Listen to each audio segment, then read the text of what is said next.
This is a talking piano, and it's so cool.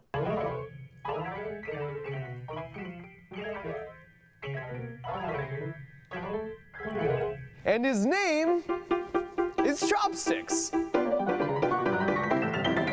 So in addition to talking, he can play simple songs like that, but also like really complicated songs. So today, not only will we talk about this. So why do you need people to play the piano if the piano can do that? Science behind making a piano speak human, but later he's gonna play the drums for us and sing for us. Not yet, Chopsticks. Remember, for my videos, that song usually comes a little bit later.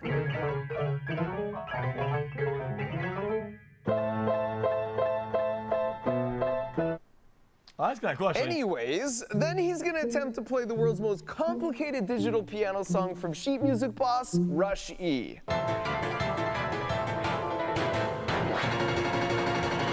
There's a reason this song has never been played with an actual real-life piano, so I've legitimately got a couple fire extinguishers on hand in case the whole thing goes up in flames.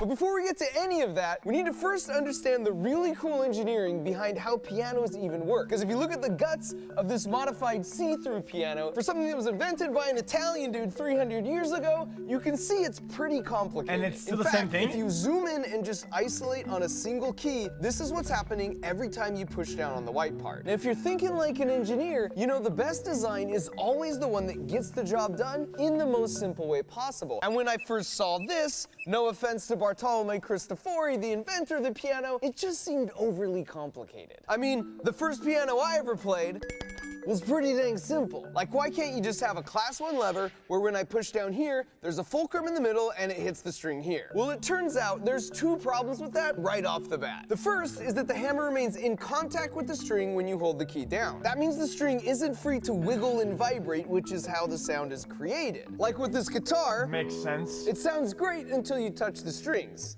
And now because it can't vibrate, you don't hear anything. In fact, you can see that's exactly the problem with this toy piano. The second problem is this is an upright piano, so the strings must be vertical to fit. But that's an easy enough fix if we shift them here and add an extra hinge point. However, you'll notice we're still damping the string. And as you can see, the piano should continue making sound even if I'm holding the key down. So how do we do that? Piano science. Bartolomeo got real clever and added a little extra hardware here. So now when you press the key, this jack flings the hammer forward so it hits the string, but then the jack gets its foot caught, which moves it out of the way so the hammer can move back and not dampen the string. Fun fact, most people think pianos are considered string instruments, but this hammer-like action is why they're actually classified as percussion.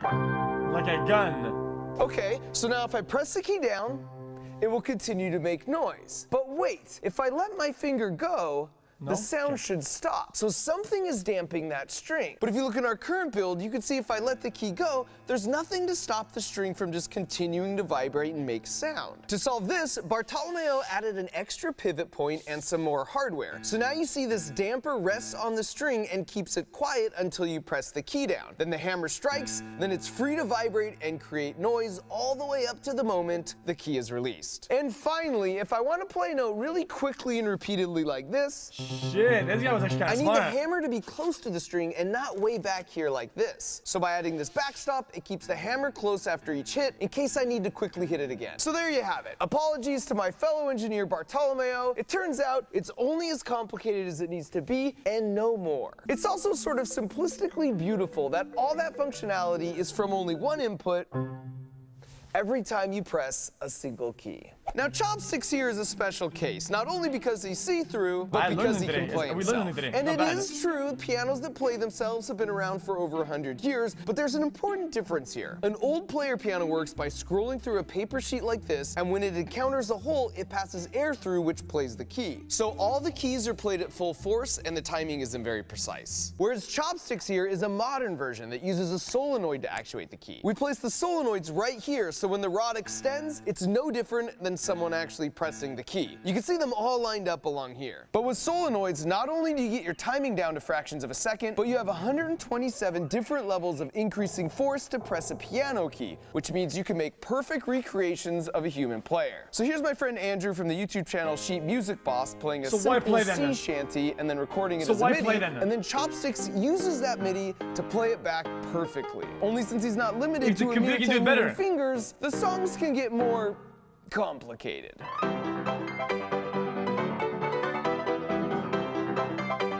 What?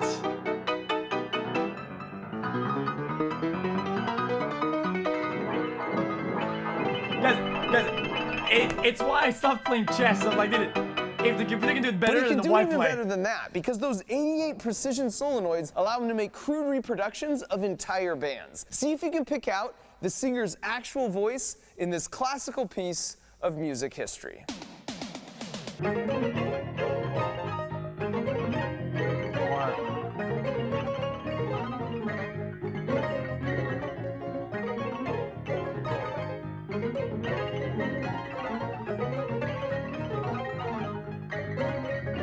And so now that we know at least partially what he's capable of, before we attempt Rushy, let's quickly discuss how we actually make Chopsticks. AI can aim better, but it's how you use your aim. If you're creative to make plays that make the aim work, you can actually do better than an aimbot. Speak and sing. Chopsticks. That's better. And to do that, I'm going to pass it over to my buddy Grant from the YouTube channel 3 Blue 1 Brown for a simple explanation. The signals from speech can be visualized with a waveform, which you might think of as telling you the air pressure next to a microphone as a function of time. If you zoom in on a little window of it, you might notice it looks like a rhythmic repeating pattern. As it happens, one of the most delightful facts from math tells us that for pretty much any signal, you can express it as a sum of pure sine waves, which in the context of sounds correspond to pure pitches, higher frequency sine waves giving you higher pitches. If you want to perfectly reconstruct the original signal, this often requires adding a very large number of pure sine waves, each with a different height. Now, a favorite tool in signal processing is something called a Fourier transform. Oh, guys, I can't just play piano. Guys. Hey, Chopsticks, listen. Repeat after me. It's interesting. Now, I do have to come clean and admit that I am cheating a little bit by putting the words Chopsticks is speaking up on the screen. As humans, 80% of the information our brains gather about our surroundings comes from our sense of sight. And so as our dominant sense, our brain really leans on our eyes even when processing what we hear. If you don't believe me, here's 2 tests you can do right now. Oh, nice. Number 1, I like that. Go back and rewatch any part of this video where Chopsticks is speaking. Only this time, close your eyes and see how much harder you can't. I guess we always seen the video about this, dude. We already seen the video about it this. is to understand him. And number 2, maybe you've heard this audio clip from some random 80s. It is literally impossible. When does he talk? Over here, right? Where? Anyways, then he's gonna attempt to play the world's most complicated digital piano song from Sheet Music Boss. And his name... Yeah, it's impossible. Look at that. Look. And his name... You guys, it's impossible you heard it. No shot. Stop. No shot, man. What else does he talk? I'm too fucking lazy. Played at what time? To this other clip that says brainstorm. Only as you might have guessed, those are the... Wait, hold on. The 2 tests still up. Word green needle. Our sense of sight. And here, if you don't believe me, here's 2 tests you can do right now. Number 1, go back and rewatch any part of this video where Chopsticks is speaking. Only this time, close your eyes and see how much harder it is to understand him. And number 2, maybe you've heard this audio clip from some random 80s toy saying the word green needle. Now compare that to this other clip that says brainstorm. Only as you might have guessed, those are the exact same audio clip, which is bonkers because those 2 words don't even have the same number of syllables. For proof, I'll repeat it twice more, only this time you can randomly pick a word to look at each time. Right. The fuck? To look at each time. No, no. I heard brainstorm this time. Hold up. Shh, shh, shh. Only this time you can randomly pick a word to look at each time. Fuck! Hold up. Wait a minute. Only this time you can randomly pick a word to look at each time. Fuck off! All right. Guys, you can also pre-fire. To look at each time. Okay, chat, guys, you can also pre-fire. Okay, if you look at brainstorm first and you forget about it and you read green needle, you'll still hear brainstorm. Because I pre-fired it because I saw brainstorm and I was like, no, I want green needle. But I heard brainstorm because I had it locked into my head. Try it. Repeat it twice. Okay, look at the bottom word, read it, and then say, I'm gonna read the top one instead. Try it, do it now. Or only this time you can randomly pick a word to look at each time. Boom, I did it. Boom. All right, and so now for the big finale. In a world's first... Oh, camera's in the way? Oh, sorry. For the big... Repeat it twice more, only this time you can randomly pick a word to look at each time. All right, and so now for the big finale. In a world's first exclusive, I present an actual piano attempting to play the world's hardest piano song, Rush E. Guys, you probably only hear one of them because your mind is stuck on one of them like a dumbass. You're hard stuck yourself on one word and it's still in your head as the word is gonna come out. So of course you're bricked because you're bricking yourself, dumb fuck. Oh, what is it here? Hold up, sorry about that. Attempting to play the world's hardest piano song, Rush E. Nah, it's gibberish. Of course, buddy. Good luck.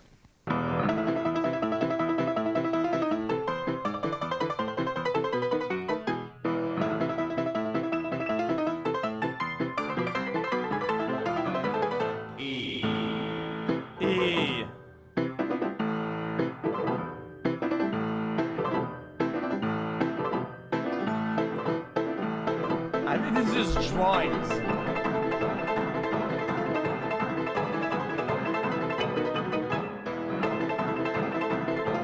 The audio is crackling.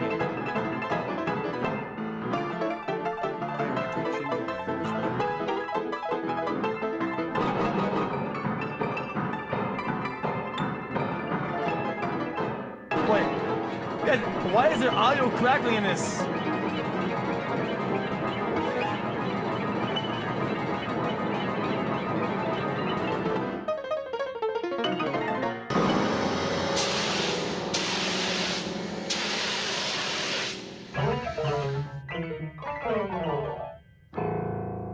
What? The biggest problem with me making a YouTube video to try and teach you something is that it's just not very interactive, which is why I'm pleased to say my friends at Brilliant.org, who just so happen to be supporting this video, have solved this issue. And if you don't know, Brilliant is a problem-solving website and app that has over 60 courses, including topics in math, science, and computer science. But their real special sauce is all about making the content interactive, which is way more effective at building your intuition. My favorite one so far is their scientific thinking course, where instead of memorizing specific formulas, that interactivity builds intuition about general principles you see in the everyday world around you. Got it. That's wicked. Big love.